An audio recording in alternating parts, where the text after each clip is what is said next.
Información de último minuto, volvemos con Carlos Grech al estudio porque finalmente hay una comunicación oficial del gobierno de Irán sobre la situación. Sí, del canciller de Irán, Sayed Abbas, que ha dicho a través de una cuenta en Twitter, de su propia cuenta, como Irán ha dejado claro en repetidas ocasiones, dice, Israel lanzó la guerra contra Irán, no al revés, y lo que dice el canciller iraní es lo siguiente, lo esencial, hasta el momento no hay ningún acuerdo sobre ningún alto al fuego ni cese de operaciones militares. Sin embargo, dice, siempre que el régimen israelí cese su agresión ilegal contra el pueblo iraní a más tardar a las 4 de la mañana, hora de Teherán, no tenemos intención de continuar nuestra respuesta después. La decisión final sobre el cese de nuestras operaciones se tomará más tarde, es lo que dice el canciller iraní, dando a entender que ellos no tienen hasta ahora un acuerdo establecido, de acuerdo a lo que también había dicho Donald Trump, pero que hay ciertas condiciones, entre ellas que no haya más agresiones por parte de Israel, es lo que dice el canciller. Sí, en Teherán son las 4:40 de la mañana. Así que ya pasaron 40 minutos del momento en que señala como deadline de últimos ataques. Y esto mientras se reporta que ha habido ya interceptación de misiles israelíes en el cielo de Teherán en los últimos minutos. Por lo tanto, no sabemos si esta hora límite que pone el canciller iraní se estaría cumpliendo o no por parte de Israel, porque en cierta forma condiciona el cumplimiento de este alto al fuego a que no sigan los bombardeos. Exacto, y solo para clarificar que este es un posteo que subió el canciller iraní hace exactamente 15 minutos, es decir, el margen de acción también es bastante limitado, así es que nos quedamos atentos a saber si efectivamente hay una comunicación, por ejemplo, de Israel, que es el otro actor en juego y que no ha comunicado nada oficialmente. Claro, lo que está diciendo Irán, más allá de estos detalles que es difícil de comprender, de los horarios, de los detalles, es que, claro, si Israel no lo sigue atacando, ellos estarían de acuerdo en no atacar a su vez a Israel. Claro. En eso consistiría, digamos, claro, eso sería una tregua si efectivamente se cumple, pero está bastante lejos de ser una paz definitiva o algo por el estilo. Sobre todo cuando, entre paréntesis, Donald Trump, al anunciar esta tregua, dice que comienza cuando se terminen las misiones ya en curso. Claro. Y eso no lo sabe nadie. Nadie sabe cuánto abarcan esas misiones, supuestas misiones que estarían en curso, claro, si ya han terminado o si les quedan bombardeos todavía por concretar. Da estos plazos de 6 horas, de 12 horas allí también para poder terminar esas intervenciones militares, pero lo cierto es que todavía sigue siendo bastante confuso, bastante incertidumbre en torno a estos anuncios de eventual...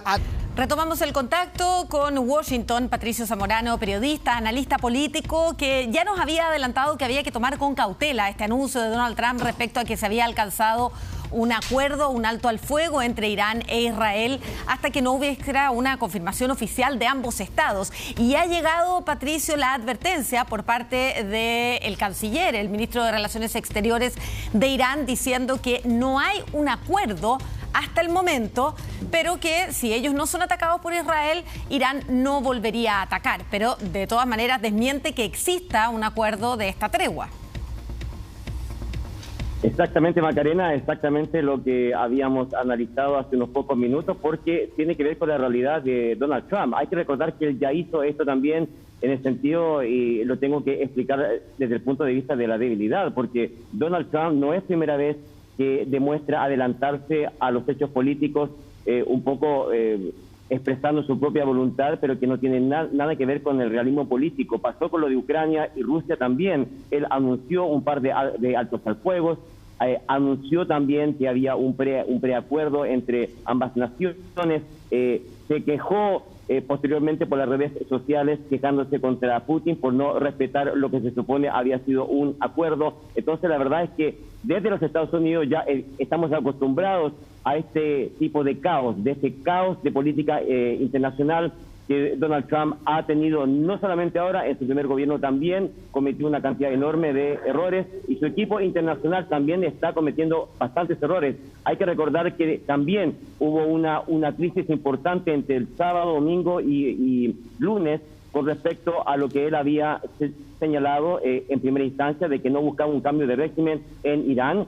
Salió el ministro de Defensa, salió su vicepresidente, salió el canciller el día domingo a los tradicionales programas de televisión de análisis del día domingo acá en los Estados Unidos, muy coordinados. No queremos un cambio de régimen en Irán, solamente queremos digamos, destruir su capacidad nuclear, y el día lunes o a las pocas horas el propio Donald Trump se desautoriza a sí mismo y desautoriza a sus 3 autoridades máximas, señalando por qué no queremos un cambio del régimen en Irán. Entonces la verdad es que queda bastante claro que este cese al fuego se adelantó de una manera enorme. Donald Trump, no me cabe duda que él estaba presionando internamente, pensó que con solo su nombre y su posición en el contexto mundial podía lograr así de simple un alto al fuego, y bueno, el gobierno de Irán ha clarificado de una manera bastante clara que no hay un acuerdo hasta este momento. Patricio, ¿qué pasa con el debate político interno en Estados Unidos? Porque una de las discusiones es si, de acuerdo a la Constitución, el presidente tiene la autoridad legal para lanzar un ataque contra el país, no un ataque en defensa, ¿no?, de ser atacado, sino lanzar un ataque contra un país como este, o si eso no debería haber pasado por una resolución del Congreso que declarara la guerra o que lo autorizara al uso de la fuerza. ¿Qué pasa con ese debate que había tomado bastante fuerza también en las últimas horas en Estados Unidos? Así es, bueno, este es el tercer ejemplo donde Donald Trump, la verdad, ejerce un tema inconstitucional. No es la primera vez, lo ejerció también para el tema de los aranceles, que ha perjudicado a Chile también. Él tampoco tiene la autoridad de, por sí solo, de ordenar un cambio arancelario. Eso debe pasar constitucionalmente por el Congreso. Lo mismo pasa en términos de guerra versus conflictos bélicos. Para aclarar, el tema de declarar una guerra formal contra otro país debe pasar por el Congreso, no hay ninguna duda. El tema de debate es que si esto se puede declarar una guerra o no, el hecho de que se haya organizado esta tremenda operación militar contra un tercer país. El Ejecutivo está autorizado según una orden de emergencia que se supone que era temporal, pero se ha ido expandiendo de 2003, cuando se hace toda la guerra contra Irak, etcétera, etcétera, donde se justifica por el hecho de que haya una amenaza concreta contra el país. Si hay una amenaza concreta contra el país en que el Ejecutivo debe tomar medidas urgentes para resolver esa amenaza, entonces es posible que el presidente pueda ejercer una acción militar de manera unilateral sin preguntarle a absolutamente nadie. En este caso ha quedado claro que Irán no representaba una amenaza inmediata para los Estados Unidos, no hay ninguna duda. Entonces esa condición tampoco se cumple. Eso es un poco la posición desde la oposición del Partido Demócrata, aunque los republicanos, por supuesto, que han abandonado, así de simple, su función de contrarrestar el poder ejecutivo desde el Congreso, donde son una mayoría simple, pequeña, pero son una mayoría, y han abandonado ese rol constitucional del legislativo. Y en ese sentido van a aceptar absolutamente todo lo que el presidente Trump quiera hacer, ¿no? Está por verse entonces los efectos también en la popularidad interna de Donald Trump y, por supuesto, lo más importante, saber si se cumple o no este alto al fuego, qué es lo que dicen finalmente los gobiernos de Israel y de Irán respecto a este anuncio adelantado por Donald Trump. Patricio, muchas gracias por toda esta información, este contacto desde Washington. Que tengas buenas noches. Buenas noches. Saludos cordiales. Bueno, y todo esto se da además en medio de una serie de dudas sobre qué podría intentar hacer Irán en términos de represalia. Hasta ahora se ha contenido una represalia más bien simbólica, estos ataques contra una base estadounidense, pero ha habido mucha preocupación sobre que el régimen iraní o las fuerzas que de alguna manera controla intenten algún otro tipo de ataques contra intereses estadounidenses o incluso contra el propio territorio de Estados Unidos. Y todo esto después de estos ataques de Estados Unidos a las instalaciones nucleares iraníes. Conversamos con expertos para que nos expliquen el alcance de los llamados células durmientes, estos grupos de espías o supuestos terroristas encubiertos que podrían ser activados en determinados países.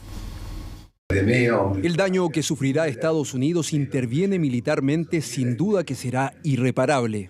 La advertencia la había hecho su líder supremo 3 días antes de que Estados Unidos atacara las instalaciones nucleares de Irán. Con el paso de los días lo siguió haciendo, pero que la nación persa atacara directamente a Estados Unidos era muy improbable, dicen los analistas. Más factible era hacerlo a bases estadounidenses en el Medio Oriente o incluso había nacido el temor de otras alternativas. Creo que debemos estar preparados para las represalias de Irán. Irán ha atacado a estadounidenses en todo el mundo, en cuarteles de la Marina en Beirut, en cuarteles en Arabia Saudita y ha atacado embajadas de países de todo el mundo. Por lo que sabemos, es posible que hayan introducido células durmientes en el país. ¿Pero qué son las células durmientes de las que habla el senador republicano estadounidense?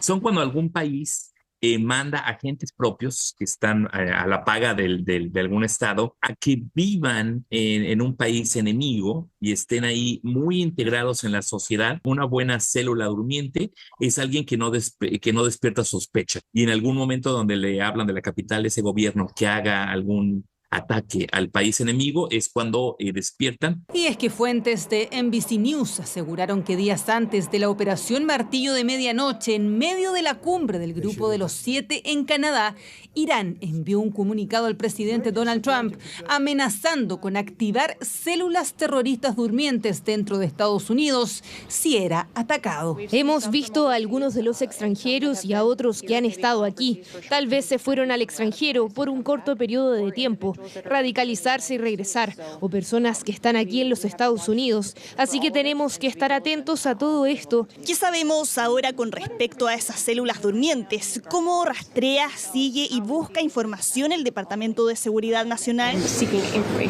No necesariamente puedo compartir eso con usted, pero le diré que continuamos evaluando cada hilo y persiguiéndolos de manera proactiva antes de que haga algo o realicen cualquier actividad. El Departamento de Seguridad Nacional ya había advertido de un entorno de amenaza intensificado en Estados Unidos. Múltiples ataques terroristas recientes en el país han sido motivados por sentimientos antisemitas o anti-israelíes, y el actual conflicto entre Israel e Irán podría contribuir a que individuos radicados en Estados Unidos planifiquen ataques adicionales. Pero a pesar de los últimos antecedentes que hablan de un alto al fuego, ¿qué tan probable es que se concrete un ataque de este tipo en algún momento? La probabilidad no es cero, por eso se discute, pero es muy poco probable. No estamos muy preocupados por un par de razones. Primero que nada, Irán es un país medio que no tiene recursos ilimitados y está ahorita en una situación bastante difícil. Han matado los israelíes en estos ataques recientes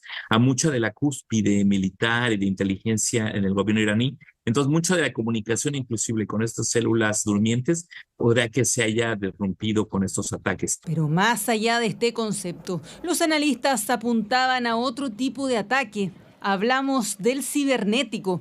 De hecho, el Departamento de Seguridad Nacional había advertido de la probabilidad de que hacktivistas proiraníes atacaran las redes. Habrá que ver ahora si este alto al fuego baja las alertas de que se produzcan ataques en territorio estadounidense.